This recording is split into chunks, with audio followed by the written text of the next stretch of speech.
நம்ம ஆஞ்சநேயர் புராணம் பார்த்துட்டு இருக்கோம். இதுல ஃபர்ஸ்ட் தேர்ட் சாப்டர்ஸும் ஃபர்ஸ்ட் த்ரீ சாப்டர்ஸ் வந்து ஃபர்ஸ்ட் டே பார்த்துட்டோம்.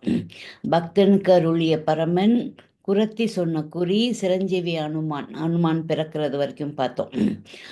செகண்ட் டே வந்து ஜெய விஜயர் பெற்ற சாபம். அவங்க வந்து ஜெய விஜயர் வந்து அவங்களுடைய வாயில் காவலர்களாக இருக்காங்க. நாராயணனுக்கு அவங்க சனத்தகுமாரர்கள் கிட்ட பெற்ற சாபம். போய் 7 பிறப்பு பிறக்கிறீங்களா, இல்லைன்னா வந்து அவங்க வந்து உள்ள விட மாட்டேங்கிறாங்க, அதுக்காக சபிச்சறாங்க இவங்க. அப்புறம் மன்னிச்சும் மன்னிக்கும் போது தான் மன்னிக்கும் போது அவங்க சொல்றாங்க, ஏன்னா நாராயணனே வந்து அவங்க கிட்ட மன்னிப்பு கேட்பார். அதனால அவங்க மன்னிச்சு இறங்கி வந்துடுவாங்க.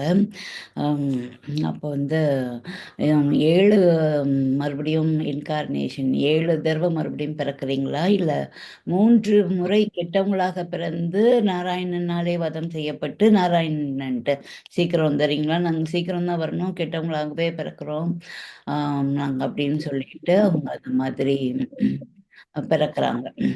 அந்த கதைகள்ல அதுல பார்த்தோம். அப்புறம் ஃபிஃப்த் சாப்டர் வந்து படித்தோம். செகண்ட் டே வந்து அயோத்தியில் அச்சுதன் அவதாரம் வந்து படித்தோம். அதை எக்ஸ்பிளைன் பண்ண டைம் இல்லை, அதோட ஸ்டாப் பண்ணிக்கிட்டோம். தேர்ட் டே வந்து மிதிலையில் மணவாள், அந்த ஃபிஃப்த் டேயோட சாப்டர் அயோத்தியில் அச்சுதன் அவதாரத்தை வந்து எக்ஸ்பிளைன் பண்ணிட்டு மிதிலையில் மணவாளன் அது வந்து பார்த்தோம். அதை படிச்சுட்டு அதை எக்ஸ்பிளைன் பண்ணிட்டோம், அதோட ஸ்டாப் பண்ணியிருக்கோம். இன்னைக்கு நம்ம செவன்த் சாப்டர் ஆக்சுவலா படிக்கணும், சீதாராமனும் அச்சுதராமனும். அதுக்கு முன்னாடி இந்த தேர்ட் டே நம்ம ரெக்கார்ட் பண்ணி அனுப்பாததுனால இந்த ஃபிஃப்த் அண்ட் சிக்ஸ்த் சாப்டர் தான் நம்ம வந்து எக்ஸ்பிளைன் பண்ணி சொல்லியிருந்தோம், அதோட கதைகளை வந்து தேர்ட் டேல. அதை இன்னைக்கு நம்ம வந்து ரெக்கார்ட் பண்ணாதனால அதை இன்னைக்கு ஒரு கிளான்ஸ் பார்த்துட்டு செவன்த் சாப்டர். ஃபிஃப்த் சாப்டர்ல என்ன பார்த்தோம் அப்படின்னா, அயோத்தியில் அச்சுதன் அவதாரம். அங்க வந்து உங்க ஜனக மகாராஜா வந்து அயோத்தியில ஆண்டு வராங்க. அவங்க 1000 ஆண்டு காலம் ஆண்டு வந்துட்டாங்க, ரொம்ப சீரும் சிறப்புமாக ஆண்டு வராங்க. அவங்களுக்கு குழந்தை இல்லைன்னு ஒரு கவலை மட்டும் அவங்களை தொற்றிக்கொள்ளுது. திடீர்னு தானே கவலையெல்லாம் தொற்றிக்கொள்ளும். அந்த பிரச்சனை ரொம்ப நாளாக இருக்கும், ஆனா திடீர்னு நம்மளை வந்து ஏதாவது ஒரு கவலை தொற்றிக்கொள்ளும். அப்ப அதை விட்டு எப்படி வெளியில வர்றது அப்படின்னா, அதுக்கு என்ன பரிகாரம், என்ன செய்யணும் அப்படின்னு சொல்லிட்டு அவர் யோசிச்சுட்டு இருக்கையில, அவர்கிட்ட 8 அமைச்சர்கள் இருக்காங்க. அதுல சுதானந்தன் ரொம்ப பிரியமான அமைச்சராக இருக்காரு. அப்புறம் வந்து குரு 2 பேர் இருக்காங்க. அந்த குரு சொல்றாங்க, நம்ம வந்து உங்க மனக்குறை தீரணும்னா வசிஷ்ட குரு சொல்றாங்க, நம்ம புத்திரகாமேஷ்டி யாகம் செய்வோம் அப்படின்னு சொல்றாங்க. சரி, அதுக்குள்ள ஏற்பாடுலாம் செய்யுங்க அப்படின்னு ராஜா இவர் தசரத மகாராஜா சொல்லிடுறாங்க. உடனே ஏற்பாடு நடந்துட்டு இருக்கு. அப்ப சுதானந்தன் வந்து சொல்றாரு, உங்களுடைய நண்பர்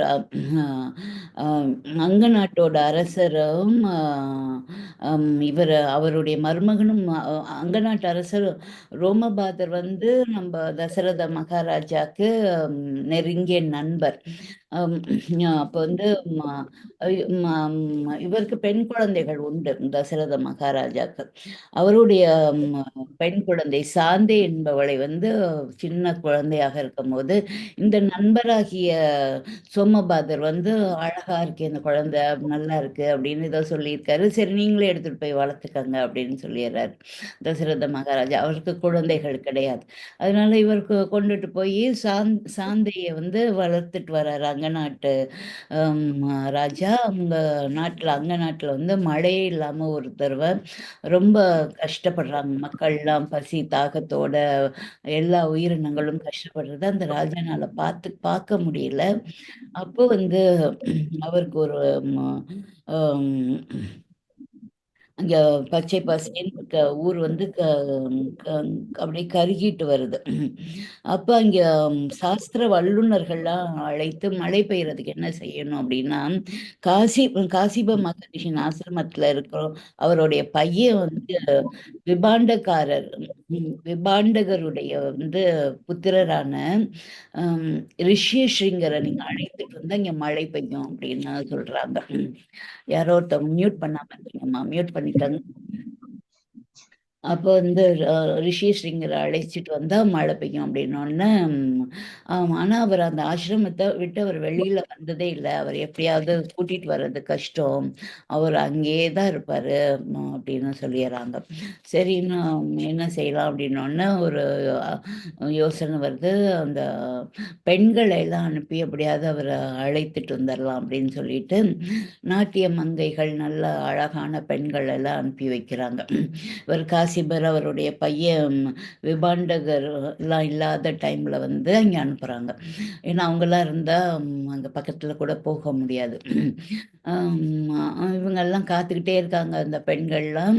இந்த அப்பா தாத்தாலாம் வெளில போகணும், விபாண்டகர் காசிபர்லாம் வெளியில போகணுன்னு இவங்க போய் பேச்சு கொடுக்குறாங்க அவர்கிட்ட. அவர் பெண்களை பார்த்ததும் இல்லை, பேசினதும் கிடையாது ரிஷியேஷ்ரிங்கர். அவருக்கு தவறான எண்ணங்கள்லாம் மனதுல வரல. ஆனா அந்த பெண்களோட பேசுறது அவருக்கு ரொம்ப பிடித்திருக்கு. அந்த பெண்களோட பேசிக்கிட்டு இருக்காரு. அப்புறம் அப்படியே நாங்க இங்க பக்கத்துல தான் இருக்கோம் இந்த குடில்ல.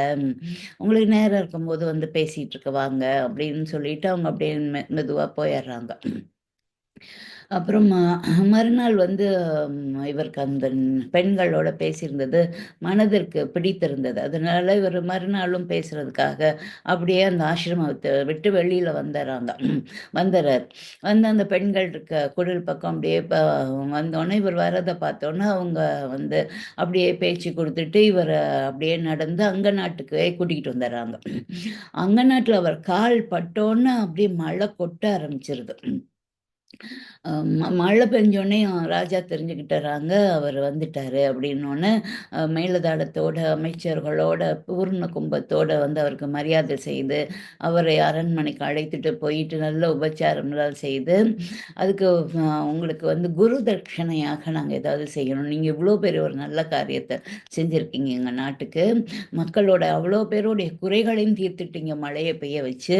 பசி, தாகம் அனைத்தையும் போக்கிட்டீங்க. அதனால நம்ப வந்து உங்களுக்கு ஏதாவது செய்யணும் அப்படின்ட்டு குரு தட்சிணையாக நீங்க என்னுடைய மகள் சாந்தியை நீங்க திருமணம் செய்து கொண்டு இங்க இருக்கணும் அப்படின்னோன சரின்னு சொல்லிட்டு அவர் ஏற்றுக்கொண்டு சாந்தியை திருமணம் செய்து கொண்டு இந்த ரிஷியஸ்ரிங்கர் வந்து அங்கேயே இருக்காங்க அப்படின்னு இந்த விவரங்கள் எல்லாம் அவருக்கு தெரியும். அவருக்கு ஏன்னா அவருடைய மகள் தான் இல்லையா? யாரு தசரத மகாராஜாக்கு. இருந்தாலும் அந்த தக்க சமயத்துல அவர் ஞாபகப்படுத்துறாரு. அவருடைய அமைச்சரான அமைச்சரான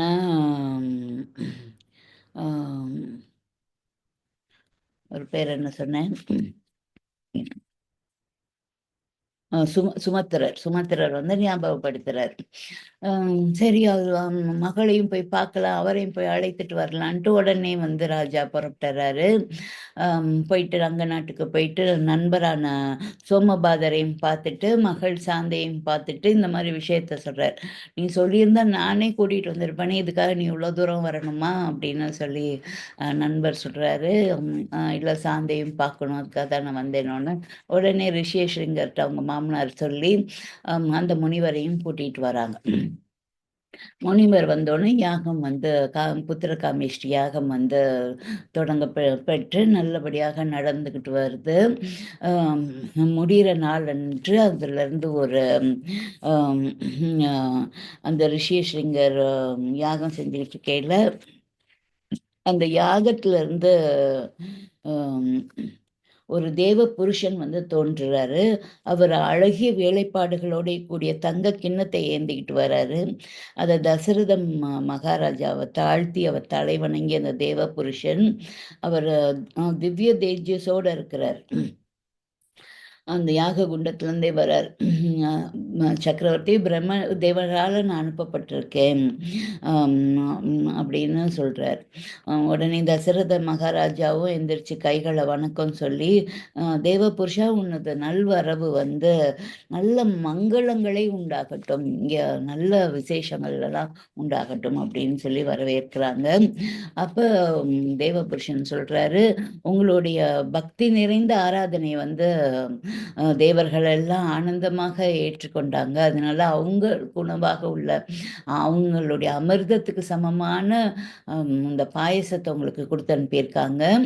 இதை நீங்கள் உங்களுடைய பட்டத்து மகரிஷிகளுக்கு உங்களுடைய மனைவியாகிய பட்டத்து மகரிஷிகளுக்கு கொடுத்தா குழந்தை பேர் கிடைக்கும்னு சொல்லியிருக்காங்க அப்படின்னு கொடுக்குறாரு. அதையும் பவ்யமாக இவரும் சுற்றி வலம் வந்து அவரை நமஸ்காரம் பண்ணி அதை வாங்கி கொள்கின்றார் தசரத மகாராஜா.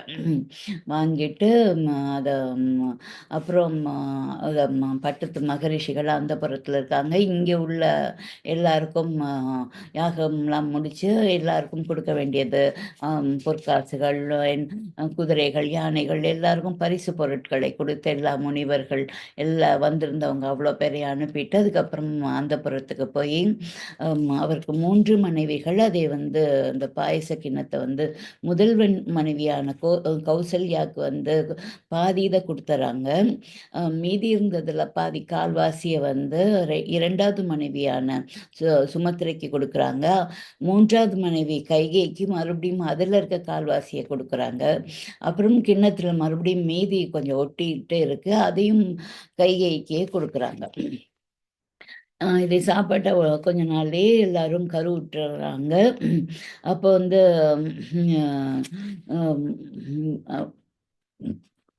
அப்போ துஷ்டர்களை அழிப்பதற்காக ஸ்ரீமன் நாராயணன் வந்து கௌசல்யாவின் உதரத்தில் வந்து அவதரிக்கிறாங்க. சித்திரை மாதம் சுக்லபக்ஷத்து நவமி அன்று புனர்பூச நட்சத்திரத்தில் கடக லக்கணத்தில் 5 கிரகங்களும் உச்சமாய் நிற்கும் போது லக்கணத்துல குருவும் சந்திரனும் சேர்ந்திருக்கும் சுப வேளையில பகவான் நாராயணன் வந்து ஸ்ரீராமச்சந்திரனாக அவதாரம் செய்கிறாங்க. புஷ்ய நட்சத்திரம்னா பூச நட்சத்திரம். அதில் வந்து ஸ்ரீராமச்சந்திரன் புஷ்ய நட்சத்திரம் மீன லக்னத்தில் விஷ்ணுவின் அம்சத்தில் வந்து 4ல் 1 பங்கு உடையவனாய் வந்து பரதன் கைகேயின்க்கு புத்திரனாக அவதாரம் செய்கிறார். அப்புறம் ஆதிசேஷனின் அவதாரமாக லக்ஷ்மணனும் 8ல் 1 பங்குடைய விஷ்ணுவின் அம்சமாக சத்ருகனும் அவதாரம். சுமித்திரைக்கு இரட்டை குழந்தைகளாக அவங்க 2 பேரும் ஆயில்ய நட்சத்திரத்துல கடக லக்னத்துல பிறக்கிறாங்க. இந்த 4 குழந்தைகளும் சேர்ந்தே விளையாண்டுட்டே இருக்கிறாங்க, கீதம் பாடுறாங்க. தேவர்கள்லாம் இந்த குழந்தைகளுக்கு எப்போதும் துணையாக இருக்காங்க, மலர் மாதிரி பொழியிறாங்க. தெய்வ துந்துப்பிகள்லாம் வானில் முழங்குது. இந்த குழந்தைகள்லாம் பிறந்தோன்னே எங்கும் மகிழ்ச்சியாக இருக்குது. அயோத்தி நகரமே கோலம் வந்து பூண்டிருக்கு. இந்த குமாரர்கள் பிறந்த வைபவத்தை வந்து ஒரு விழாவாகவே அங்கே கொண்டாடுறாங்க அயோத்தி மாநகரத்தில். அரசர் வந்து அந்தணர்களுக்கு கோதானமும் ஸ்வர்ண தானமும் தங்க பொற்காசுகள், மாடு, கன்று எல்லாம் கொடுக்குறாரு. அப்புறம் இந்த குழந்தைகள் வந்து நால்வரும் நல்லபடியாக வளர்றாங்க. எல்லா வைதிக கர்மாக்கள்லாம் கற்றுக்கிறாங்க, வேதங்கள்லாம் கற்றுக்கிறாங்க. அப்போ வயது வளர வளர இந்த அரசகுமாரர்கள் நால்வரும் எல்லாராலும் கொண்டாடப்படுறாங்க. அவங்க வந்து எல்லாத்துலேயும் சமத்தாகவும் இருக்காங்க, சூரர்களாகவும் இருக்காங்க. எல்லாருக்கும் எப்பொழுதுமே நன்மை செய்கிறவங்களா குணம் உள்ளவங்களாகவே இந்த 4 பேரும் இருக்கிறாங்க. மற்றவங்க எல்லாருக்கும் எந்த விதத்துலையாவது நன்மை செய்யணும் அப்படிங்கிறது தான் அதில் செல்ஃபிஷ் தாட்டே எதுவும் இல்லாமல் அப்படி இருக்காங்க. அப்போ சுமத்திரையின் குமாரர்கள் வந்து லக்ஷ்மணன் வந்து ஸ்ரீராமரோடு அன்பு கொண்டு எப்போதும் அவர் கூடயே இருக்கார், விட்டு பிரியாமல். அவர் எந்த காரியங்களில் ஈடுபட்டாலும் லக்ஷ்மணன் வந்து அதை தன்னுடைய பாக்கியமாக கருதி கூடவே இருக்கார் அப்படி. அப்புறம் சுமத்திரையோட இன்னொரு புத்திரனான சத்ருகன் வந்து எப்போதும் பரதனோட பிரியமாக இருந்து அவருடைய விருப்பம் வெறுப்பு எல்லாத்தோடையும் அவர் கூடவே இருக்கார். இந்த மாதிரி புத்திரர்கள் 4 பேரும் வளர்க்கும்போது ஹனுமானோடைய இவருக்கு ஸ்ரீராமபிரானுக்கு வந்து நட்பு ஏற்படுது.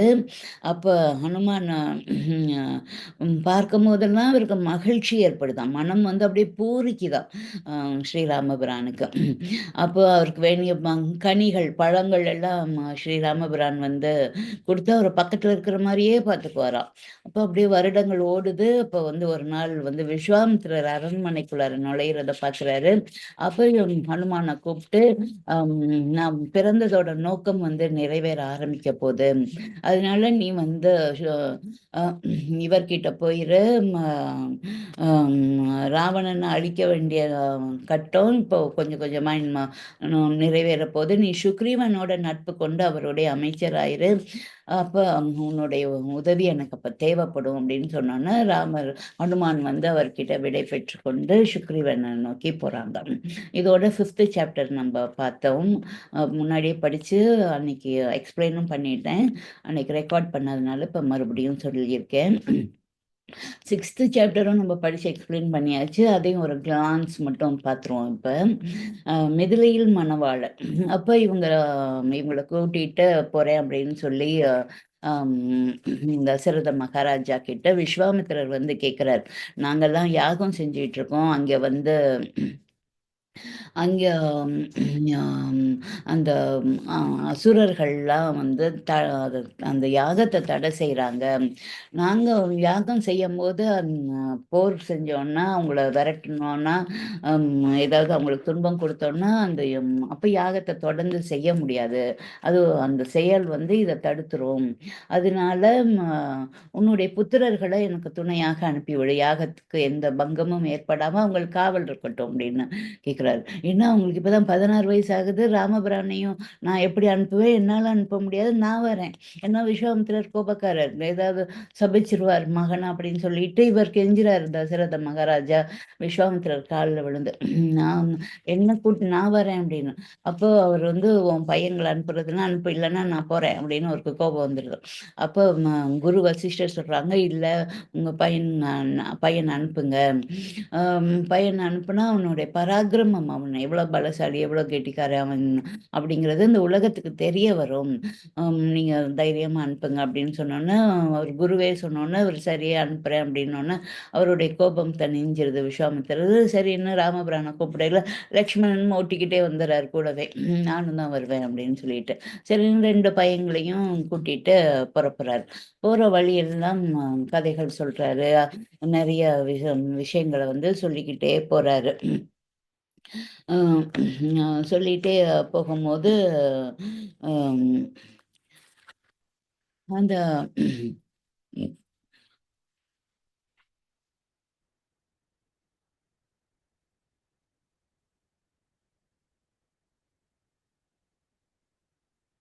இங்கேருந்து புறப்பட்டோன்னா சரையு நதிக்கு அரைக்கு கூட்டிகிட்டு வர்றாரு.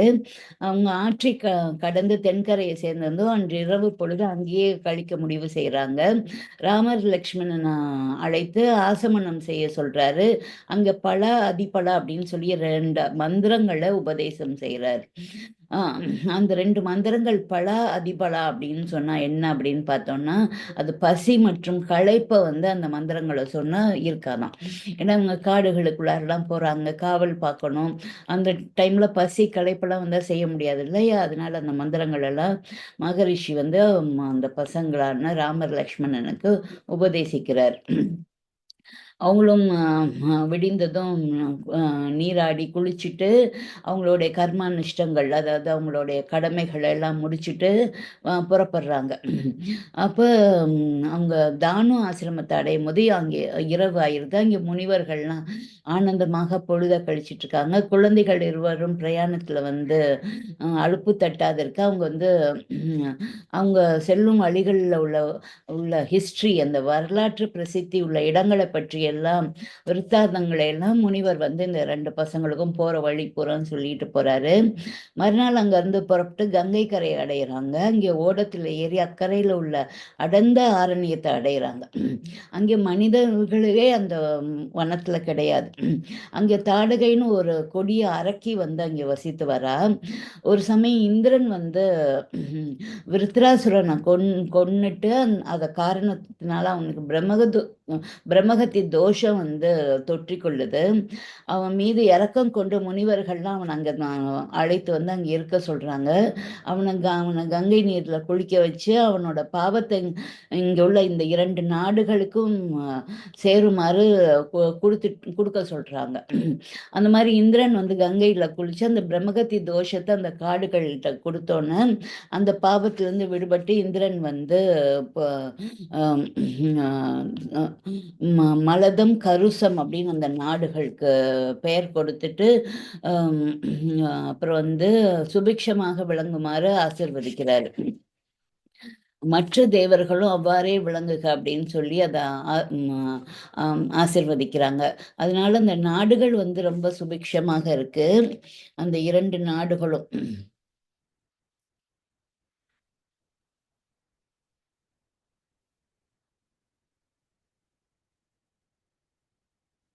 இல்ல, அந்த கங்கையில குளிச்சுட்டு அவரு 2 நாடுகளுக்கும் சேருமாறு கொடுக்குறாரு.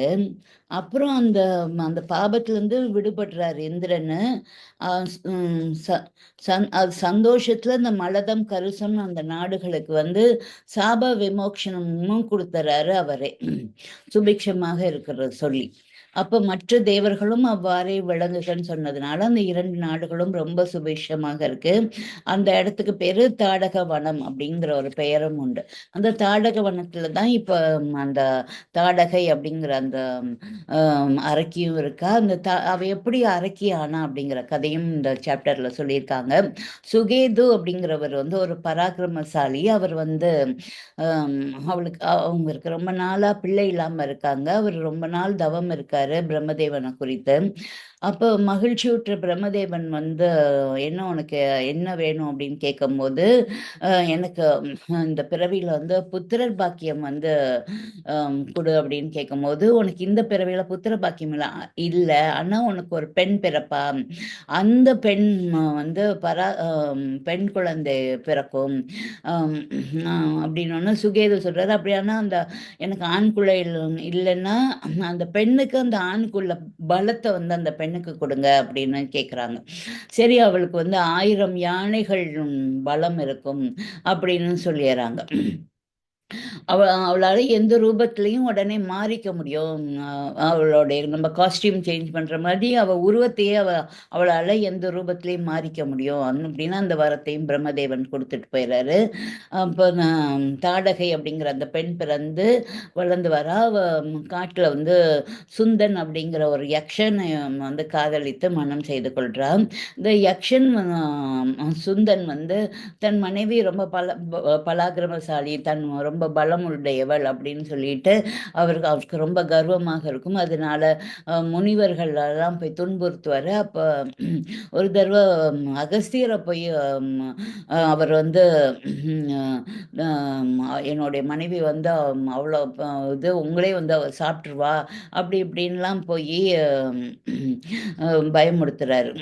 அப்போ அகஸ்தியருக்கு கோபம் வந்து அவரை இறக்கும்படி சபிச்சிடறாரு. அவன் இறந்து போயிடுறான், அந்த சுந்தன்கிற தடாகையோட கணவர். அதனால தடாகைக்கு கோபம் வந்துடுது. தன் கணவர் வந்து இந்த அகஸ்தியர் முனிவரோட சாபத்தினால தான் இறந்துட்டாருன்னு.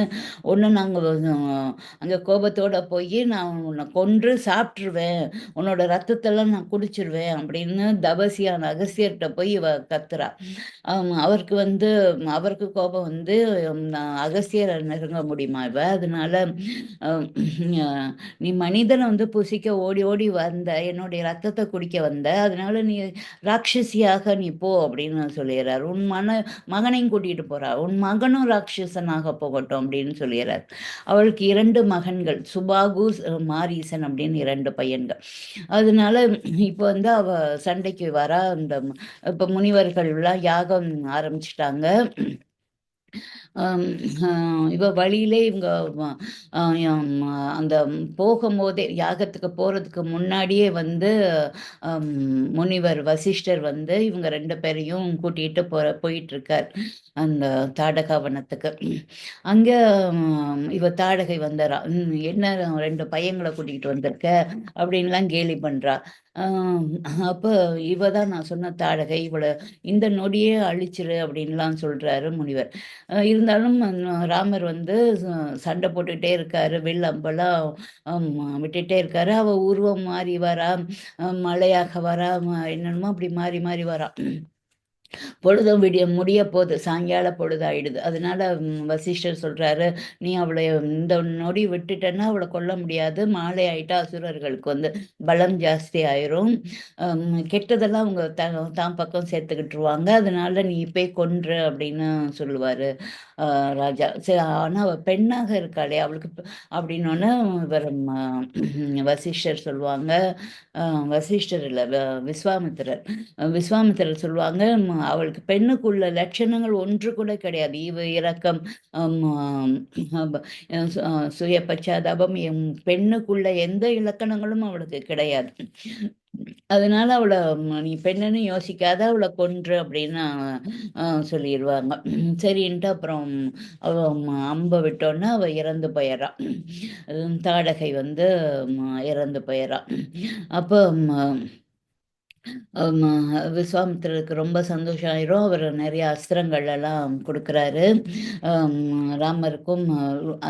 அந்த அஸ்திரங்களுடைய மந்திரங்களை உபதேசிக்கும் போது அந்த அந்த அஸ்திரங்கள் அவர்கிட்ட வந்து அதை உபயோகிக்க முடியும். ஏன்னா எல்லா அஸ்திரங்களையும் தூக்கிட்டே தெரிய முடியாது இல்லையா. அந்த மந்திரங்களை எல்லாம் அவருக்கு சொல்லி கொடுக்குறார். தண்ட சக்கரம், தர்ம சக்கரம், கால சக்கரம், விஷ்ணு சக்கரம், இந்திராஸ்திரம், வஜ்ராஸ்திரம், சிவசூலம், பிரம்மசிரம், ஐஷு காஸ்திரம், பிரம்மாஸ்திரம், தர்மபாசம், காலபாசம், வருணபாசம், வருணாசிரம், கந்தா கந்தாசனி, ஆர்த் ஆத்ராசனி, பினாகாஸ்திரம், நாராயணாஸ்திரம், ஆக்னியாஸ்திரம், வாயுவாஸ்திரம், ஹயசிரஸ், கிரௌஞ்சம், விஷ்ணு சக்தி, ருத்ர சக்தி, கங்காலம், முசலம், காபாலம், கங்கணம், காந்தர்வம், மாணவம், பிரஸ்வாபனம், பிரசவ பிரசவமனம், சௌரம், தர்ப்பணம், சோஷனம், சந்தாபனம், விலாபம் விலாபனம், மதனம், மோகனம், தாமசம், சௌமனம், சம்வர்த்தனம், சத்தியம், மாயதரம், தேஜப்பிரபம், சோமாஸ்திரம் மற்றும் அநேக வித அஸ்திரங்களை வந்து முனிவர் ராமருக்கு உபதேசம் பண்றாரு. அந்த அஸ்திரங்கள் எல்லாம் ராமபிரான்ட்டு வந்து கை கூப்பி நிற்கிது. அந்த அஸ்திரங்களை எல்லாம் மந்திரங்களை கற்றுக்கணுன்னு அவர் வந்து நான் தேவைப்படுறப்போ உங்களை கூப்பிட்றேன் அப்படின்னு சொல்லி சொல்லிடுறாங்க. எல்லா அஸ்திரங்களும் அவரை வணங்கிட்டு அவங்க கட்டளைக்காக காத்திருக்கோம் அப்படின்னு சொல்லிட்டு போயிடறாங்க. அப்போ ரொம்ப மகிழ்ச்சி அப்படின்னு சொல்லிட்டு விஸ்வாமித்திரருடைய யாகம் வந்து பிரம்மாண்டமாக நடைபெற்றிருக்கு. அப்புறம் அவருடைய இந்த தாடகையோட 2 பையன்கள் சுபாகும் மாரீசனும் அங்கே வந்துடுறாங்க, சண்டைக்கு வராங்க. அப்போ சுபாகு வந்து அசுரன் இல்லை, இந்த மாரீசன் தான் அசுரன். ஏன்னா அவன் தான் அவங்க அம்மாவோட இந்த அகஸ்திய முனிவர்கிட்ட போவான். இந்த சுபாகு இளையவன் அவனை வந்து அம்பை விட்டோன்னு இறந்து போயிடுறான். அந்த மாரீசன் தான் பின்னாடி வந்து தங்க மானாக வருவார். அதில் இப்போ அதனால அம்பு விடையில் அவர் கடலில் போய் விழுந்துறாரு, உயிர் பிழைத்து கொள்கிறார். இவங்கெல்லாம் வந்து இவங்க கணவன் இறந்தோன்னே வந்து இவ அசுரனா மாறணுன்னா தாடகை வந்து மகன்களை கூட்டிக்கிட்டு ராவணனோட தாத்தா கிட்ட போய் இருப்பா. அந்த கதை இன்னும் இதில் போடலை, பின்னாடி வருதா என்னன்னு தெரியல, ஆனால் நான் உங்களுக்கு சொல்கிறேன். இதெல்லாம் நம்ம கம்பராமாயணம் படித்து கொடுக்கும் போது அதில் வந்துச்சு. அங்க ராவணனுடைய தாத்தா கிட்ட போய் அடைக்கலம் புகுந்து அங்கே இருப்பா. அதனால அந்த 2 பையங்க சுபாவுக்கும், மாரீசனும் அங்கே வளர்ந்து அந்த அசுர குணத்தோடயே அங்கேயே அசுரர்களோடயே வளருவாங்க. அம் அதனால மம் அம் இவர் வந்து ம ராவணனுக்கு ஒரு விதத்தில மாமாவாயிறாரு மாரீசன். அதனால தான் மாமா கிட்ட போய் உதவி கேட்பாரு. அந்த சீதைய கடத்துறதுக்கு முன்னாடி தங்க மானாக மாற சொல்வார். ஆனா, இங்க இப்போ வந்து ராமருடைய பாணம் பட்டு கடல்ல விழுந்ததுக்கப்புறம் இவர் போய் தவம் செய்ய போயிருவாரு மாரீசன். அதனால நல்ல குணங்களோட ஆயிடுவார். தவம் செய்து இவரு இன்னும் கல்யாணம் பண்ணி காட்டுக்கு போயிட்டு, அம் அ 4 ஆண்டுகள் வந்து காட்டுல போயிட்டு, அதுக்கப்புறம் தான் வந்து ம 1 ஆண்டு தான் சீதை வந்து இலங்கையில போய் இருப்பா. அப்ப இவ்ளோ ஆண்டுகள் வந்து அவர் தவம் செய்துகிட்டே இருக்காரு, இந்த மாரீசன். அதனால நல்ல குணங்கள்லாம் வந்துரும் அவர்கிட்ட. இருந்தாலும் அந்த செஞ்சோற்று கடன் அந்த தாத்தா கிட்ட சாப்பிட்டு இங்க வளர்ந்ததுனால, அம் அ அவன் சொல்றதுக்கு ஒத்துக்குவார். "நான் தங்க மானாக மாறி போறேன்" அப்படின்னு சொல்லி ஒத்துக்குவார். ஏன்னா, "ராமபாணம் பற்று நான் இறக்க போறேன். எனக்கு வந்து அவர் கையால இறப்பு கிடைக்கணும்னா, அது நானு செய்த பாக்கியமா தானே இருக்கணும். அவரோட அம்பு பட்டு நான் வந்து இவ்வளோ மாறியிருக்கேன். அப்படின்னா, அவருடைய அம்பு பட்டு என் உயிர் போச்சுன்னா, அது இன்னும் எனக்கு பெரும் பாக்கியம் தான். அப்படின்னு சொல்லிட்டு தான் தங்கமானாக போவார். அம் அந்த கதைகள் இதுல போடல. இருந்தாலும் நான் உங்களுக்கு சொல்றேன் அத. ஓகே. இப்போ வந்து அவரு அந்த தாடகை வனம் பார்த்துட்டோம். அவங்களுடைய பையங்க ஆம் கு இறந்து போயிர்றாங்க. அதுக்கப்புறம் வந்து அங்கேருந்து ம பூர்த்தி ஆயிட்டு, யாகம்லாம் பூர்த்தி ஆயிட்டு, இவங்க 2 பேரையும் கூட்டிக்கிட்டு அயோத்திக்கு போற வழியில மிதிலை நகர் வந்து இருக்கு அங்க. அந்த மிதிலை நகரை அழகை பார்த்து அத காட்டிட்டு, அத அங்க கூட்டிட்டு போறாரு. விஸ்வாமித்திரர், ராமர், லக்ஷ்மணன. அங்கே அப்ப வந்து இவ அங்கே கூட்டிட்டு போனோனே, அ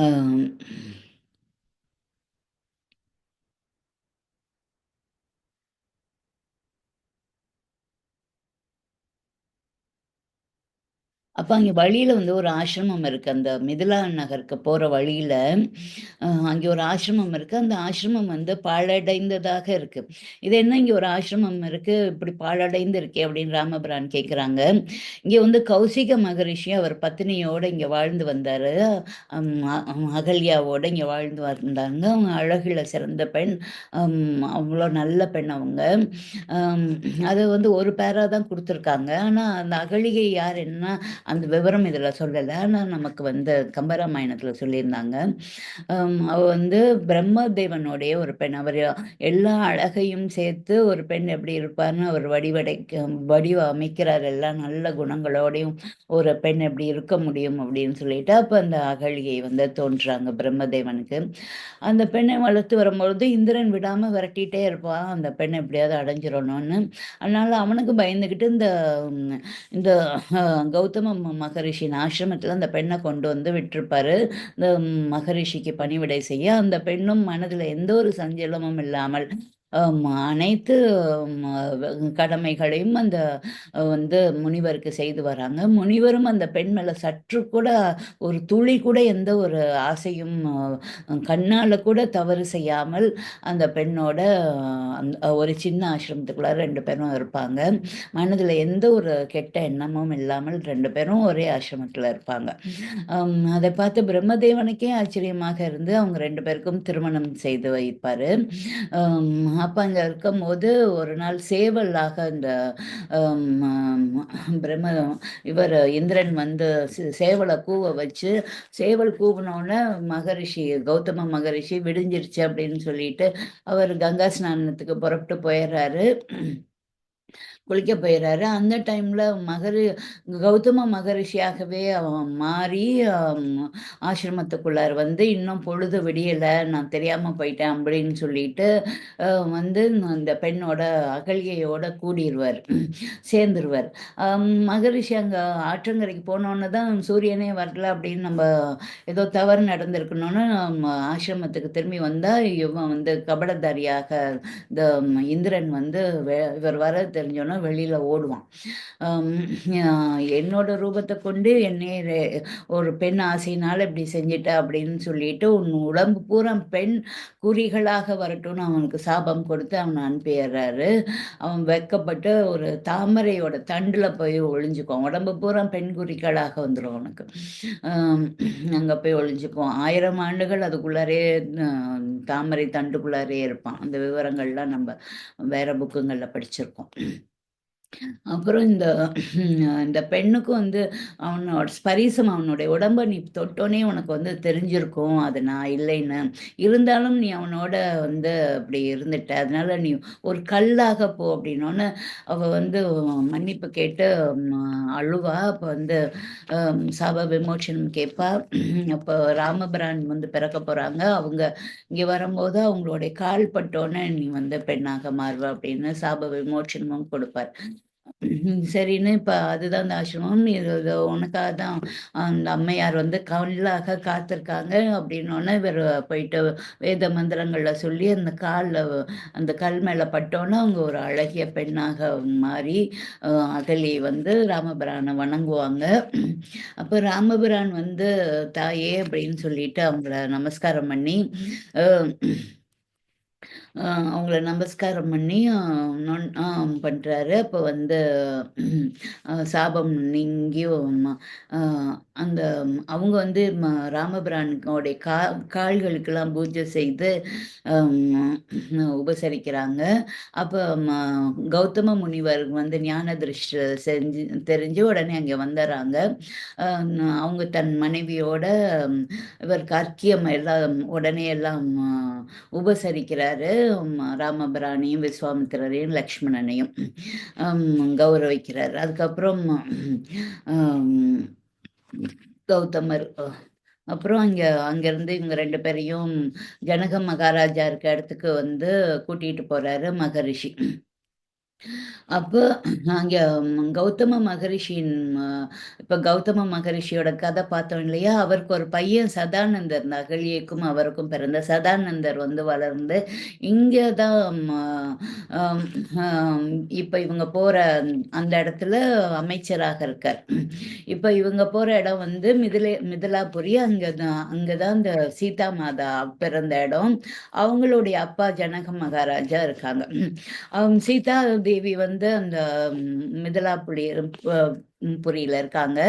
அவங்க சிறு குழந்தையாக இருக்கும்போது, பந்து விளையாண்டுகிட்டு இருக்கும்போது, அந்த பால் ஒரு சிவதனுசு வச்சிருப்பாரு. அது பெரிய பெட்டி செஞ்சு நெறைய வீல்ஸ் எல்லாம் அதுல வச்சு, நெறைய பேர் சேர்ந்து தான் அத நவுத்தவே முடியும். அந்த பால் அந்த அந்த பெட்டிக்கு அடியில போயிரும். அம் அ சீதா மாதா அந்த பெட்டிய அப்படியே அசால்ட்டாக தள்ளிட்டு ஒரு கையால அந்த பால எடுப்பாங்க. அத பார்த்து ஜனக மகாராஜாவுக்கு ஒரே ஆச்சரியமாயிரும். அவங்க குடும்பத்துல அந்த சிவ தனுஷ் இருக்கும். அப்போ சிவபெருமான் 3 புறங்களையும் எரிக்கும்போது உபயோகித்த சிவ தனுஷ் அது. அது இவங்க தாத்தாவோட தாத்தாக்கு தவம் இருந்து அவங்களுக்கு கிடைச்சிருக்கும். அத பரம்பரையாக அவங்க வைத்து பாதுகாத்து வருவாங்க. அப்ப இந்த சிவதனுசுக்கு இந்த பெண் இவ்வளோ அலட்சியமாக இப்படி இது பண்றான்னா, இதை தூக்கக்கூடிய ஒரு வாலிபனுக்கு தான் தன் பெண்ண கொடுக்கணும்னு அவர் அப்பயே நினைச்சுக்கிட்டுருவாரு. இப்ப அந்த சிவதனுச யார் தூக்குறாங்களோ, அவங்களுக்கு தான் நான் என் மகள கொடுப்பேன் அப்படின்னு சொல்லியிருப்பாரு. அதனால நெறைய ராஜாக்கள்லாம் அத ட்ரை பண்ணுவாங்க. யாராலயும் இது பண்ண முடியாது. அப்ப நீ போ அப்படின்னு விஸ்வாமித்திரர் ராமபிரான சொல்றாங்க. அ அப்ப அவரு அ அவரு அழகா அத இடது கையில தூக்கி நிறுத்திட்டு, அதோட நாணை இழுத்து ஏற்றி, அ அப்போ அந்த மண்டபமே கிடுகிடுத்து சத்தம் கேட்குது. அப்ப அந்த வில் 2ஆக அம் முறியுது. ம ம ஜனக மகாராஜா கட்டி பிடிச்சுக்கிட்டுறாரு ம ஸ்ரீ ராமபிரான. அப்ப விஸ்வாமித்திரர் அம் வந்து வந்து அயோத்தி ராஜா தசரத மகாராஜாவுடைய புத்திரர்கள் அப்படின்னு சொல்லி இன்ட்ரடியூஸ் பண்ணோன்னு ஜனக மகாராஜாவுக்கு ஒரே சந்தோஷமாயிருது. இவங்க அப்புறம் தசரத மகாராஜாவுக்கு உடனே விஸ்வாமித்திரர் வந்து செய்தி அனுப்புறார். அவருடைய மகளான சீதையை வந்து ராமபிரானுக்கு கல்யாணம் பண்ணி கொடுக்க அவங்க ரொம்ப விருப்பம் தெரிவிச்சிருக்காங்க, நீங்க எல்லாரும் உடனே புறப்பட்டு வரவும் அப்படின்னு சொல்லிட்டு உடனே அவர் 3 மனைவி அமைச்சர்கள் எல்லாரையும் கூட்டிட்டு புறப்பட்டு வர ஆரம்பிச்சிடறாரு. இதுதான் 6th சாப்டர் நம்ம பார்த்தது. இப்ப கல்யாணம் இன்று ரொம்ப விசேஷமான கல்யாணம் பார்க்க போறோம். சீதாராமனும் அச்சுதராமனும். தசரதர் 7th சாப்டர் படிக்கிறேன்.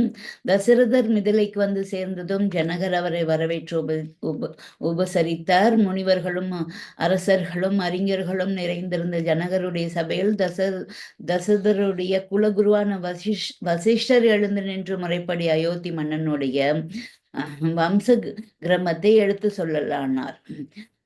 பரமாத்மாவிடமிருந்து முதலில் தோன்றினவர் பிரம்மதேவர். அவரிடமிருந்து மரிசி பிறந்தார். மரிசிக்கு கசியப்பர் மகனாக பிறந்தார். அவரிடமிருந்து விஸ்வவான் சூரியன் உண்டானார். விஸ்வவானுடைய மைந்தர் மனுவின் குமாரர் இக்ஷவாகு. அவர்தான் முதலில் அயோத்தி நகரத்தில் அரசாள ஆரம்பித்தார்.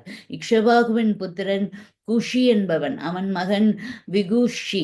அவனுக்கு பிள்ளை பாணன். அவன் மைந்தன் அனரண்யன். அவன் குமாரன் பிருது சக்கரவர்த்தி. அவன் பெயரை கொண்ட பூமி பிருத்திவி என்று அழைக்கப்படுகின்றது. பிருதுவன் பிள்ளை திரிசங்கு. திரிசங்குவன் குமாரன் துந்துமாறன். அவனுக்கு புத்திரன் யுவனாச்வன். யுவனாச்வனுக்கு மாந்தாதா பிறந்தான். மாந்தாதாவிற்கு சுசந்தி மகன். அவனுக்கு துருவசந்தி பிரசேனஜித் என்று 2 குமாரர்கள். சந்தியிடமிருந்து பரதன் பிறந்தான். அவனுடன் போர் புரிவதற்காகவே ஹையவர்கள், ஜங்கர்கள், சவிந்தர்கள் முதலான அரசர்கள் உண்டானார்கள். அதிபராக்கிரசாலிகளான அவர்களுடன் போரிட்டு தோல்வியுற்ற பரதன் மனைவிகள் இருவருடனும் ஓடிப்போய் இமாலய சாரலில் உள்ள பெருகு முனிவருடைய ஆசிரமத்திலும் பிறகு பிரசவனம் என்னும் ஆசிரமத்திலும் தங்கியிருந்தார்கள். அந்த சமயத்தில் அவனுடைய மனைவியர் இருவரும் கர்ப்பமுற்றார்கள். பிறக்கப்போகும் 2 குழந்தைகள் தன்னுடைய குழந்தையே அரசாட்சியை பெற வேண்டும் என நினைத்த ஒருத்தி அவனது மற்றொரு மனைவியான காலிந்தி என்பவளுக்கு விஷம் கொடுத்து விட்டாள். பிறகு முனிவருடைய குமாரர் சியவனர் ஞான திருஷ்டி மூலம் அதை உணர்ந்து அவளுக்கு தைரியம் கொடுத்தார். அம்மா, உனக்கு பிறக்கும் மகன் விஷத்தோடு பிறப்பான். அதற்காக நீ விசனப்பட வேண்டாம். அவன் மிகுந்த தேஜஸோடு விளங்குவான் என ஆசிர்வதித்தார். அவனே சகரன் எனப்படுபவன். அவன் குமாரன் அசமஞ்சன். அவன் மகன் திலீபன். திலீபனுடைய மைந்தனே கங்கையை பூலோகத்துக்கு கொணர்ந்த பகிரதன். பகிரதன் குமாரன் காகுஸ்தன். அவன் மகன் ரகு. ரகுவின் குமாரன் பிரவிருத்தன். இவனே சாபம் காரணமாக அரக்கனானவனும் மாஷபாதன் என்ற பெயர் பெற்றவனும் ஆவான். அவன் குமாரன் சங்கனன். அவன் மைந்தன் சுதர்சனன். சுதர்சனனுக்கு அக்கினி வர்ணன் மகனாக பிறந்தான். அவனுக்கு பிள்ளை சீக்கிரவன். அவன் குமாரன் மரு. அவன் மைந்தன் சுருகன். அவனுக்கு பிறந்தவனே விஷ்ணு பக்தனான அம்பரீஷன். அம்பரீஷன் மகன் நகுஷன். இவன் சிறிது காலம் இந்திர பதவி வசித்தவன். நகுஷனுக்கு யயாதி மகனாக பிறந்தான். அவன் மகன் நாபாகன். அவனுக்கு புத்திரனாக அஜன் பிறந்தான். அஜனுடைய புத்திரனே அயோத்தி சக்கரவர்த்தியாக விளங்கும் தசரத மகாராஜா ஆவார். அவருடைய புத்திரர்களே இங்கிருக்கும் ராமர் லக்ஷ்மணர்கள் என்று வசிஷ்டர் தசரதருடைய வம்ச கிரமத்தை கூறி அமர்ந்ததும் ஜனகர் தம்முடைய வம்ச பெருமையை எடுத்து கூற எழுந்திருந்தார். முனி சிரேஷ்டர்களே, அயோத்தி மன்னருடைய வம்சத்தை வசிஷ்ட முனிவர் எடுத்து சொல்ல கேட்டீர்கள். இப்பொழுது என்னுடைய வம்ச கிரமத்தை நீங்கள் தெரிந்து கொள்ளுங்கள். தர்ம மார்க்கத்தில் நடப்பவரும் உண்மையே பேசுபவரும் என்றும் 3 லோகங்களிலும் கொண்டாடப்படுபவருமான நிமி சக்கரவர்த்தியிலிருந்து வம்சம் ஆரம்பிக்கின்றது. அவர் குமாரர் மிதி என்பவர். அவரால் உண்டாக்கப்பட்டதே மிதிலை எனப்படும் இந்த நகரமாகும். அவரே முதலாக ஜனகர் என்று அழைக்கப்பட்டார். அவரே எங்கள் வம்சத்திற்கு மூல புருஷர். அவருக்கு உதவசு புத்திரராக பிறந்தார். அவருக்கு மைந்தர்களாக வர்த்தனர் பிறந்தார். அவர் வெகு தர்மஷ்டர். அவருடைய குமாரரே மிகவும் சூரராக விளங்கிய சுகேது. அவர் குமாரர் தேவநாதர். அவர் மைந்தர் பிருகத்ரதர். அவருக்கு பிறந்தவர் மகாவீரர். பெயர்க்கேற்ப அவர் மகாவீரராகவே விளங்கினார். அவர் குமாரர் சுதிருதி. அவருக்கு பிறந்தவன் திருஷ்டகேது. அவர் மைந்தர் ஹரியசுவன். மரு அவருக்கு பிள்ளையாக பிறந்தார். மருவுக்கு பிரதிந்தகன் பிறந்தார். அவருக்கு கீர்த்திரதர் பிறந்தார். அவர் பிள்ளை தேவமீடன். தேவமீடனுக்கு விபூதன் பிள்ளையாக பிறந்தார். விபூதனுடைய பிள்ளை மகிந்தர் கண். அவர் குமாரர் கீர்த்திரதன். அவன் புத்திரன் மகாரோமன். அவருக்கு ஸ்வர்ண ரோமன் பிறந்தார். அவருக்கு புத்திரராக பிறந்தவரே என் தந்தையான ரஸ்வரோமர். என் தந்தைக்கு 2 புத்திரர்கள். மூத்தவன் நான். என் சகோதரன் குசத்துவசன். எனக்கு முடிசூட்டி தம்பியை என்னிடம் ஒப்புவித்துவிட்டு என் தந்தை வனத்துக்கு தவம் செய்ய சென்று விட்டார். சாங்காசிய நகரத்தை ஆண்டு வந்த சுதன்வா என்னும் அரசன் என் தந்தை காலமான பிறகு மிதிலையை காப்பாற்றும் நோக்கத்தோடு படைகளுடன் வந்து முற்றுகையிட்டான். என் குமாரத்தி சீதையையும் என் வசம் இருக்கும் சிவதனுசையும் அவனுக்கு அழித்து விட்டால் என்னை ஒன்றும் செய்வதில்லை என்று சொல்லி அனுப்பினான். நான் அதற்கு இணங்க மறுத்து அவனுடன் போரிட்டேன். யுத்தத்தில் சுதன்வா என்னால் கொல்லப்பட்டான். என் சகோதரன் குசத்வசனை லாங்காசிய நகரத்தின் அரசனாக முடிசூட்டி அந்நாட்டை அவனுக்கு ஒப்படைத்தேன். தசரதரே என் மகள் சீதையை ஸ்ரீராமனுக்கும் குசத்வஸ்வன் என் மகள் ஊர்மிளையை லக்ஷ்மணனுக்கும் அவனது மற்ற 2 பெண்களை பரதன் சத்ருகனுக்கும் மனம் செய்து கொடுப்பது குறித்து பரிபூர்ணமான மகிழ்ச்சி அடைகின்றேன் என்றார். இவ்வாறு ஜனகர் கூறி முடித்ததும் சபையில் இருந்த முனிவர்கள் வேத கோஷங்களால் அந்த சம்பந்தங்களுக்கு தங்கள் சம்மதத்தை அறிவித்தார்கள். அப்பொழுது விஸ்வாமித்திரரும் வசிஷ்டரும் எழுந்து முனிவர்களை, இக்ஷவாகு குலமும் நீமி குலமும் 2 ஒப்பற்ற கீர்த்தி வாய்ந்த குலங்கள். ஆகவே அவற்றின் வழி வந்த தசரதரும் ஜனகரும் தங்களுடைய சம்பந்தம் உண்டாக்கி கொள்வது பொருத்தமானதே. ஜனகருடைய சகோதரரான குசத்வஸ்வர்க்கும் 2 குமாரத்திகள் இருக்கின்றனர். மாண்டவியும் கருத கீர்த்தியுமான அவர்கள் இருவரும் அழகிலும் அறிவிலும் சீதை ஊர்மிளை இருவருக்கும் ஒப்பானவர்களே. இந்த மகிழ்ச்சிகரமான வேளையில் தசரத மகாராஜனுடைய மற்ற புத்திரர்களான பரதனுக்கு மாண்டவியையும் சத்ருகனுக்கு ஸ்ருத கீர்த்தியும் மனம் செய்து கொடுக்கலாம் என நாங்கள் அபிப்பிராயப்படுகின்றோம் என்றனர். இதுல கூட இந்த பெயரெல்லாம் வரல. இதுல அழகாக இந்த ஆசிரியர் கொடுத்திருக்கார். நம்ம கம்பராமாயணம் படித்தோம். அதில் கூட இந்த சுக்ரீவன் அவங்க 2 பேருடைய மனைவியோட பேரும் வரல. சத்ருகனுக்கும் பரதனுடைய மனைவியோட பேர் இந்த ஆசிரியர் மிகவும் தெளிவாக எழுதியிருக்கார். கார்த்திகேயன் எஸ் ராமநாதன் இவருடைய புத்தகங்கள் தான் நம்ம வாங்கணும். நம்ம அருமையாக கொடுத்திருக்கார். மகாதபஸ்வியும் சிரேஷ்டர்களுமான அவர்களுடைய வார்த்தைகளுக்கு யார் மறுப்பு சொல்ல போகிறார்கள்? குசத்வஸ்வரும் பெரியோர்களுடைய ஆசிர்வாதமே தமக்கு இவ்வித பேற்றி அளித்தது என சொல்லி மகிழ்ந்தார். திருமணத்துக்கான ஏற்பாடுகள் உடனடியாக தொடங்கின. மிதிலா நகரம் முழுவதும் கண்ணுக்கு விருந்தாக அலங்கரிக்கப்பட்டது. எல்லா தேசத்து அரசர்களும் திருமண வைபத்தை கண்டு கழிக்க மிதிலைக்கு வந்து கூடினர். பெரியோர்களும் முனிஸ்ரேஷர்களும் ஆசிர்வாதம் செய்ய கோலாகலமாக ராமர் லக்ஷ்மண பரத சத்ருகர்களுடைய திருமணம் நடந்தேறியது. தம்பதிகளுடைய பொருத்தத்தை கண்டு வியந்து பாராட்டாதவர்கள் யாரும் இல்லை எனலாம்.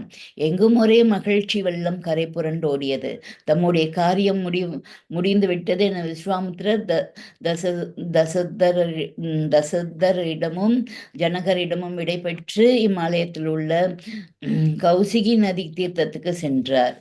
திருமண கோலாங்கள் கோலாகலங்கள் அடங்கியதும் தசரதர் ஜனகரிடம் விடைபெற்று புத்திரர்களுடன் அவர்கள் பத்தினிகளுடனும் அயோத்திக்கு புறப்பட்டார்.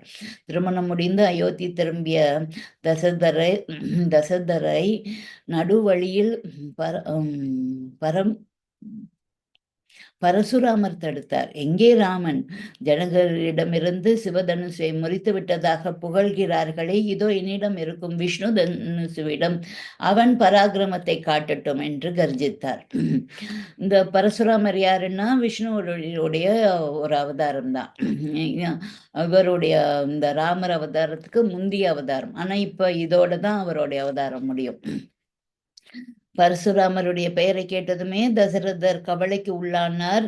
ஸ்ரீராமருக்கு அவரால் கெடுதி நேரிட்டு விடக்கூடாது என்று அவரை வரவேற்று நமஸ்கரித்தார். ராமனும் தந்தையோடு பரசுராமரை வணங்கினான்.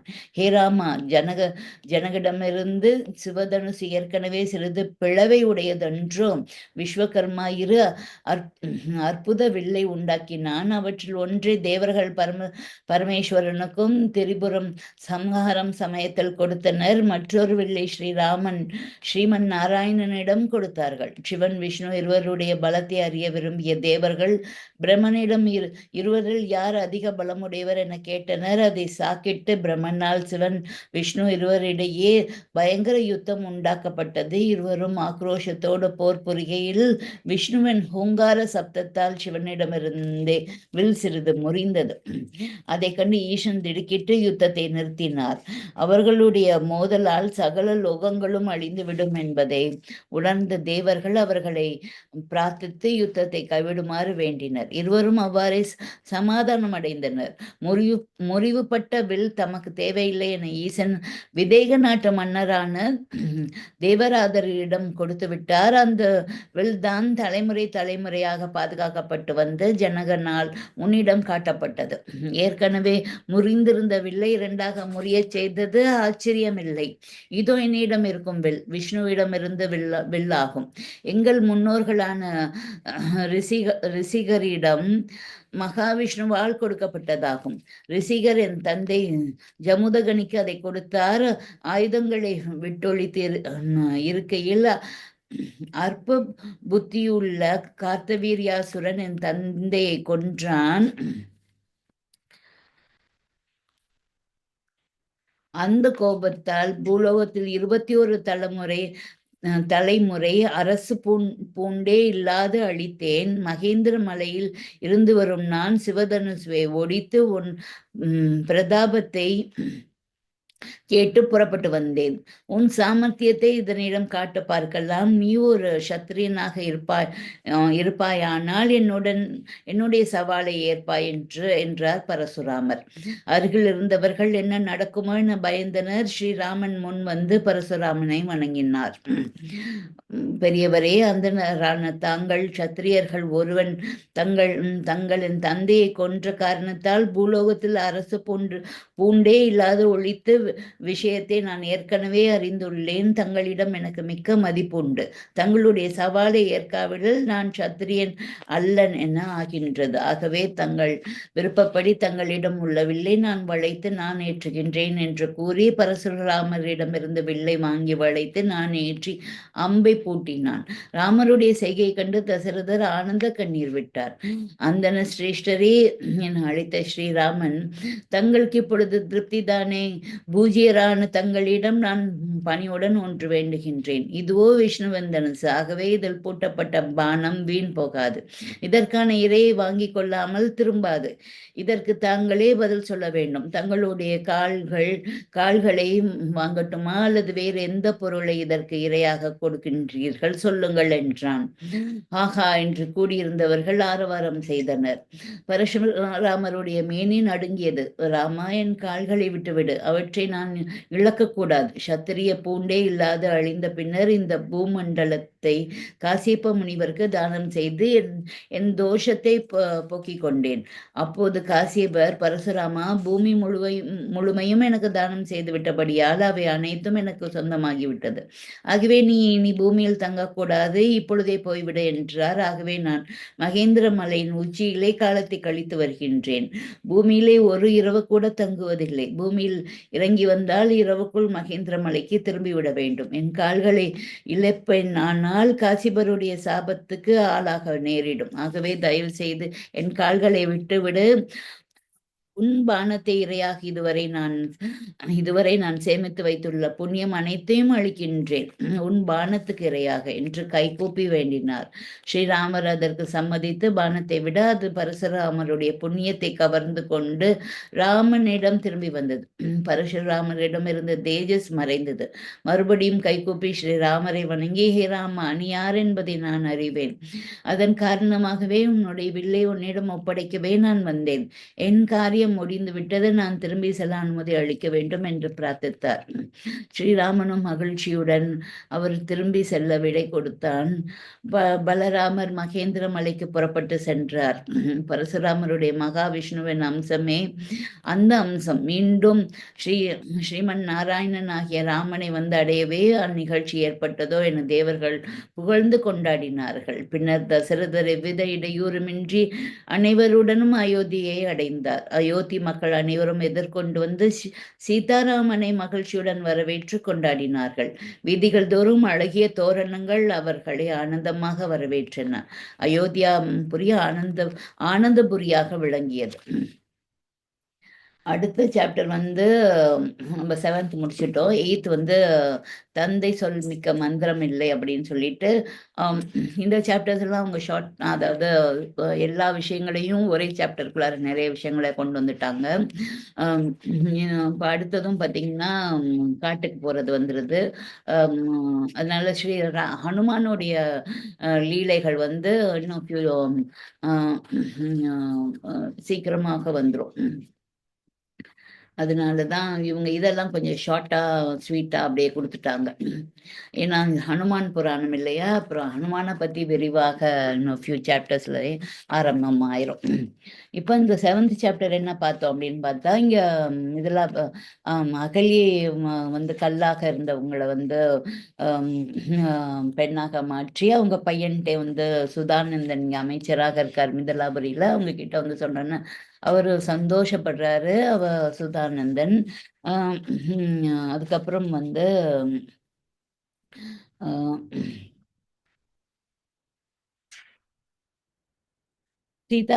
சீதாராமனும் அச்சுதராமனும் இங்க வந்து இந்த வில்லை எடுத்து இந்த சிவதனுசு அங்கே வைக்கப்பட்டிருக்கு. அதை எடுத்து நான் ஏற்றி முறித்தோன்னு அவங்களோட பெற்றோர் எல்லாம் வந்துடுறாங்க. அவங்கள வரவேற்று மிதிலாபுரியில் ஜனக மகாராஜா வரவேற்று அமர்ந்தோன்னு அங்கே இருந்த குருமார்கள் வசிஷ்டர் அங்கே இருக்காரு. அவர் வந்து இவங்களுடைய குலப்பெருமை இதுக்கு முன்னாடி ஃபர்ஸ்ட் வந்து பிரம்மா தோன்றுனாங்க, அவங்களுக்கு காசிப்ப முனிவு, அவங்களுக்கு வந்து மரிசிப்பு வந்து பிறக்கிறாரு பிரம்மதேவருக்கு. மரிசிக்கு வந்து கஷ்யப்பர் அப்படிங்கிற மகன் பிறக்கிறாரு. விஸ்வவான் சூரியன் அதுக்கப்புறம் தோன்றினாராங்க. அப்படியே அவங்களுடைய இக்ஷவாகு குலம், அந்த குலத்தோடைய வாரிசுகள் யார் யாரு அப்படின்னு சொல்லி இந்த தசரத மகாராஜா வரைக்கும் சொல்லி அவங்களுடைய பிள்ளைகள் தான் இந்த 4 பிள்ளைகள், ராமர், லக்ஷ்மணன், பரதன், சத்ருகன் அப்படின்னு சொல்லி அந்த குலத்தோட பெருமையை அப்படியே எடுத்து சொல்லிக்கிட்டே வராரு. அதில் தான் பகீரதன் பிறந்திருக்காரு. அவங்கள பற்றியெல்லாம் நிறைய கதைகள் நம்ம நிறைய புக்ஸில் பார்த்துக்கிட்டே இருக்கோம், அவங்களுடைய முன்னோர்களுடைய கதைகள்லாம் கூட. அதுவும் அப்போ அவங்களுடைய வம்சத்தை சொல்லிட்டீங்க, இப்போ எங்களுடைய வம்சம் யார் அப்படின்னு சொல்லி நாங்கள் சொல்கிறோம் அப்படின்னு சொல்லி நீங்களும் தெரிந்து கொள்ளுங்க அப்படின்னா, தர்ம மார்க்கத்திலே நடப்பவரும் உண்மையை மட்டுமே பேசுபவரும் 3 லோகங்களும் கொண்டாடப்பட்டவருமான நிமி சக்கரவர்த்தியிலேருந்து தான் எங்கள் வம்சம் தொடர்ந்துச்சு அப்படின்னு சொல்லி இவங்களுடைய வம்சத்தில் வந்தவங்களெல்லாம் அந்த மிதிலாபுரியோட அரசரான ஜனக மகாராஜாவின் குரு வந்து எல்லாத்தையும் சொல்றார். அப்போ ஒரு ஒரு அரசர் வந்து இன்னொரு அரசர் வந்து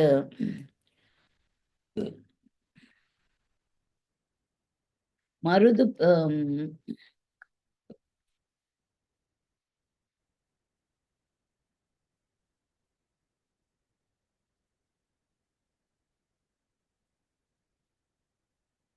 ரிஷ்வ தான் இந்த மிதிலாபுரி மன்னரான இவருக்கு ஜனக மகாராஜாவின் தந்தை. இவர் தான் மூத்தவர். தம்பி வந்து குசத்வசன் அப்படின்னு ஒரு தம்பி இருக்காரு. அந்த சாங்காசிய நகரத்தை ஆண்டு வந்த சுதன்வா வந்து இவங்க தந்தை வைத்திருக்க நகரத்தையும் அந்த சிவதனுசையும் கைப்பற்றுறதுக்காக போர் செஞ்சாங்க. ஆனால் போரில் வந்து அவர் தோத்து போயிட்டார். அப்போ அந்த நகரம் வந்து எங்களுக்கு வந்துருச்சு. அப்போ வந்து ஆம், அந்த நகரத்துக்கு அரசனாக குசத்வசன் அப்படிங்கிற என் தம்பியை வந்து அரசனாக்கிட்டு நான் இங்கே இருக்கிறேன்.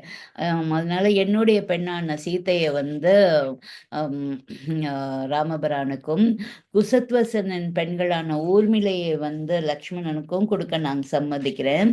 அதே மாதிரி பரதனுக்கு வந்து மாண்டவியையும் சத்ருகனுக்கு வந்து கிருதகீர்த்தியையும் கொடுக்க சம்மதிக்கிறேன் அப்படின்னு சொல்றார்.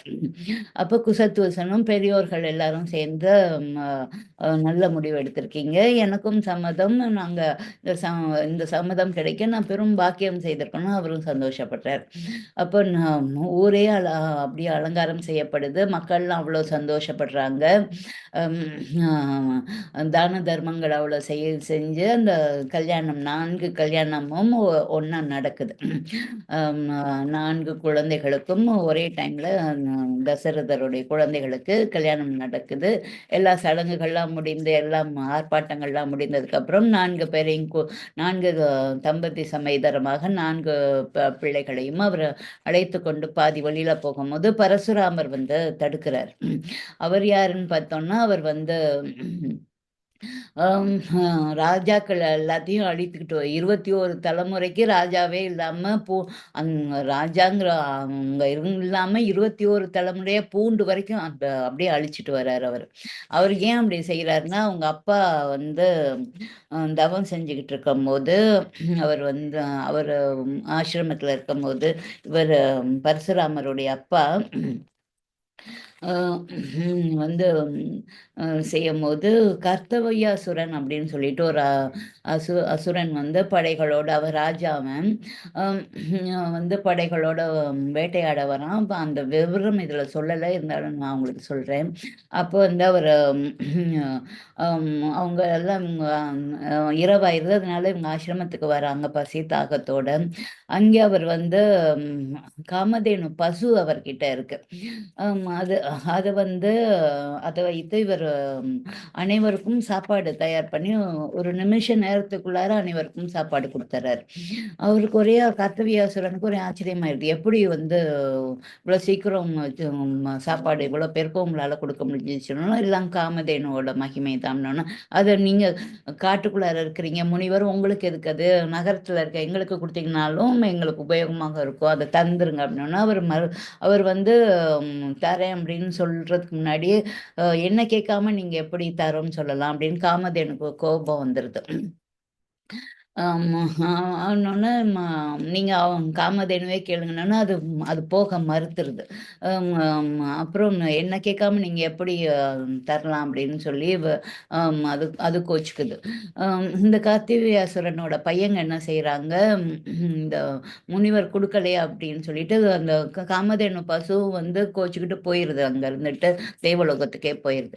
இந்த கார்த்திகேயசுரனுக்கு 100 பசங்க இருப்பாங்க. அவங்க 100 பேரும் வந்து இந்த முனிவரை வந்து அவங்க பையன் வெளியில் போயிருக்கப்போ வந்து கொன்று குமிச்சு கொன்று போட்டுட்டு போயிடுவாங்க. அப்போ அவர் இந்த பரசுராமருடைய பையன் வரும்போது அவங்க அம்மா 21 முறை தலையில் அடிச்சுட்டு அழுவாங்க. அப்போ வந்து அதனால இவர் நம்ம இவ்வளோ கற்று தேர்ந்த வேதங்களை கற்று தேர்ந்து இவ்வளோ இருந்தும் அவன் ராஜானால தானே நம்மள வந்து இப்படி அப்பாவை கொண்டு போட்டுட்டு போயிட்டான், அதனால அந்த ராஜாக்களே இல்லாமல் 21 தலைமுறை வந்து அவங்கள கொன்றுவோம் அப்படின்னு சொல்லிட்டு அவர் சபதம் எடுத்துக்கொண்டு 21 தலைமுறை வந்து ராஜாக்களே இல்லாமல் வேரோடு அவங்களெல்லாம் அழித்து வந்துக்கிட்டு இருக்கார். அதான் பரசுராமருடைய கதை. அவர் மூர்கன். அந்த ஒவ்வொரு அவதாரத்துலேயும் அந்த பரிணாம வளர்ச்சியில் அந்த முன்னேற்றம் ஏற்பட்டுக்கிட்டே வரும். ஃபர்ஸ்ட் வந்து ஆமையாக பிறப்பார் மகாவிஷ்ணு, அப்புறம் அந்த மாதிரி பன்றி, அது ஒவ்வொரு பரிணாம வளர்ச்சி. இதில மூர்கன் பரசுராமன். அடுத்ததுல பெரிய அமைதி, ஞானம் எவ்வளோ இருக்கணுமோ இந்த அம் ராமர் அவதாரம் அந்த மாதிரி. அடுத்து கிருஷ்ண அவதாரம் சாதுரியத்தோட எப்படி உலகத்தை கிருஷ்ணராக அவதரித்து எப்படி அரசாள்வது, எப்படி வந்து உபதேசம் செய்வது, எப்படி வந்து கெட்டவர்களை வந்து சாதுரியமாக கையாள்வது அப்படின்னு சொல்லி அது அந்த விவேகத்தோட உள்ள ஒரு அவதாரம் கிருஷ்ண அவதாரம். அதுல கூட ஒவ்வொரு பரிணாம வளர்ச்சி. அப்புறம் நீ வந்து சிவதனுசுல தான் நீ வளைச்சிட்டு வந்தேன்னு நான் கேள்விப்பட்டு தான் நான் உன்னை பார்க்கறதுக்காக நீ வந்தேங்க. அதுல ஏற்கனவே ஒரு கிராக் இருந்துச்சு. அதனால நீ ஈஸியா வளைச்சிட்ட. நான் விஷ்ணு தனுசு வச்சிருக்கேன். ஏற்கனவே இந்த தேவர்களுக்கு வந்து வந்து ஒரு ஆசை, அவங்களுக்கு ஒரு சந்தேகம் இருந்துச்சு. விஷ்ணு சிறந்தவரா சிவன் சிறந்தவரா அப்படின்னு. அதனால விஸ்வகர்மா 2 அம்பு வில்ல வந்து தயார் செய்தாரு. 2 வில்ல. அது சிவதனுசு ஒண்ணு, விஷ்ணு தனுசு ஒண்ணு, 2 பேருக்கும் 2 குடுத்தாங்க. அதனால அந்த போர் நடந்துச்சு 2 பேருக்கும், இந்த தேவர்களுடைய சந்தேகம் தீர்றதுக்காக. அப்போ அவரோட ஹூங்காரம் சத்தத்துல சிவனோட தனுசு லேசா முறிப்பட்டுச்சு. அந்த போர் தொடர்ந்து நடந்தா பூலோகமே அழிந்துடும் அப்படின்னு சொல்லிட்டு எல்லா தேவர்களும் வேண்டுகோளுக்கு இணங்க அந்த போர் வந்து அப்படியே நின்றுச்சு. ஜனகருடைய முன்னோர்களுக்கு அந்த சிவதனுசு கிடைச்சிச்சு. என்னுடைய முன்னோர்களுக்கு இந்த விஷ்ணு தனுசு கிடைச்சிச்சு. இப்போ அது முறிஞ்ச வில்ல நீ வந்து முறிச்சிட்ட. இப்ப என்னோட சிவதனுசை நீ முறிச்சு பாரு அப்படின்னு சொல்லி சபதம் விடுறாரு. விட்டோன்னே வந்து எல்லாரும் பயப்படுறாங்க. ஆனால் ஸ்ரீராமர் அதை அழகாக வாங்கி நான் ஏற்று முறிச்சறார். அப்போ இதில் நான் ஏற்றி அந்த அம்பு வச்சுட்டார். இந்த அம்பு விஷ்ணு தனுசுல வச்ச அன்பு யார் தலையாவது எடுக்கணும், யார் காலையாவது எடுக்கணும், எதையாவது வாங்கிட்டு தான் அது திரும்பி வர முடியும். இப்போ வச்சுட்டே உங்க கால்கள் 2 நான் எடுக்கட்டுமா, எதை எடுக்கட்டும் சொல்லுங்க அப்படின்னு பரசுராமரை கேட்கிறார். இல்லை நான் வந்து அரசர்களை எல்லாம் அழித்துட்டு அந்த பூமி பூரா எனக்கு வந்துச்சு, அதை எல்லாத்தையும் நான் வந்து பரிசாக கொடுத்துட்டேன் நான். அதனால என்னோட கால்களை வந்து நீ எடுத்துறாத அப்படின்னா அவர் கெஞ்சி கேட்டுக்கிறார். நான் வந்து எல்லாத்தையும் வந்து காசிபருக்கு கொடுத்துட்டேன். அதனால நான் வந்து மலை உச்சியில தான் நான் போய் இருக்கிறேன் இப்போ. அதனால நான் வந்து பூமியில தங்கக்கூடாது. ஒரு நாள் இரவு கூட நான் இங்கே தங்கலை. என்னோட அதனால என் கால்களை எடுத்துறாத. நான் மகேந்திர மலைக்கு போகணும், நடந்து தான் போகணும். அதனால நான் என்னுடைய புண்ணியம் இதுவரைக்கும் எவ்வளோ புண்ணியம் சேர்த்திருக்கேன். ஏன்னா அவர் ஒரு மகரிஷி இல்லையா, அந்த புண்ணியத்தெல்லாம் நீ எடுத்துக்கோ அப்படின்னோன்னா சரி. நான் அந்த நான்ல ஏற்றின வில்ல வந்து அனுப்பினோன்னா அது அவர் செய்திருக்க எல்லா புண்ணியத்தையும் எடுத்துக்கொண்டு ராமபிரான்ட்ட கொண்டாந்து கொடுத்துருது. அவருடைய தேஜஸ் பூரா இழந்து அப்படியே அப்படி சாதாரண ஒரு மனிதனாக ஆயிறாரு. அவர் வந்து அப்புறம் அவர் கைகளை கூப்பி ஸ்ரீராமபிரானை வணங்கி வந்து மகேந்திர அவர்கிட்ட ஒப்படைச்சிட்டு அவரோட காரியம் அந்த காரியம் முடிஞ்சிருச்சுன்னு அவர்கிட்ட அனுமதி கேட்டு அங்கிருந்து புறப்படுறாரு. ஸ்ரீராமரும் மகிழ்ச்சியோடு அவர் திரும்பி செல்ல விடை கொடுக்கிறாரு. பரசுராமர் மகேந்திர மாலைக்கு புறப்பட்டு போயிறாரு. இந்த பரசுராமரும் மகாவிஷ்ணுவின் அம்சம் தான். அந்த அம்சம் மீண்டும் ஸ்ரீமன் நாராயணனிடம் போறதுக்காக தான் ராமர் கிட்ட வந்து இந்த நிகழ்ச்சி ஏற்பட்டதோ அப்படின்னு சொல்லிட்டு தேவர்கள்லாம் புகழ்ந்து கொண்டாடுறாங்க. அப்புறம் தசரதர் வந்து இனிமே எந்த பிரச்சனை இல்லை அப்படின்னு சொல்லிட்டு அயோத்திக்கு மாநகருக்கு 4 மகன்கள் மருமகள்கள் எல்லாரையும் கூட்டிகிட்டு வந்து சேர்றாங்க. அயோத்தி மாநகரமே எதிர்கொண்டு சீதாராமனை மகிழ்ச்சியுடன் வரவேற்கிறாங்க. வீதிகள்லாம் அழகிய தோரணங்களும் ஆனந்தமும் அப்படியே கரை புரண்டு ஓடுது. அயோத்தியாபுரியே ஆனந்தபுரியாக மாறி அப்படி சந்தோஷமா இருக்குதான் சீதாராமனை வந்து வரவேற்கிறதுக்காக. வரைக்கும் 7 சாப்டர்ஸ் நம்ம பார்த்துருக்கோம். 8th சாப்டர் வந்து நம்ம 1 வீக் பிரேக்கு, இல்லை 10 days பிரேக்கு. அதுக்கப்புறம் தான் நம்ம 27லேருந்து நம்ம பார்க்க ஆரம்பிப்போம். அப்புறம் தொடர்ந்து இந்த கிளாஸ் ரெகுலராக இருக்கும். தொடர்ந்து பார்ப்போம். இப்போ வந்து ஸ்ரீராம் ஜெயராம் ஜெய ஜெயராம் அப்படிங்கிற மந்திரத்தை வந்து நம்ம சொல்லுவோம். ஹனுமான் பற்றி வந்த பிறகு ஹனுமான் மந்திரங்கள் சொல்லுவோம். இப்போ ஸ்ரீராம் ஜெயராம் ஜெய ஜெயராம் அப்படிங்கிற மந்திரத்தை 108 முறை சொல்லி கிளாஸை நிறைவு செய்து கொள்வோம்.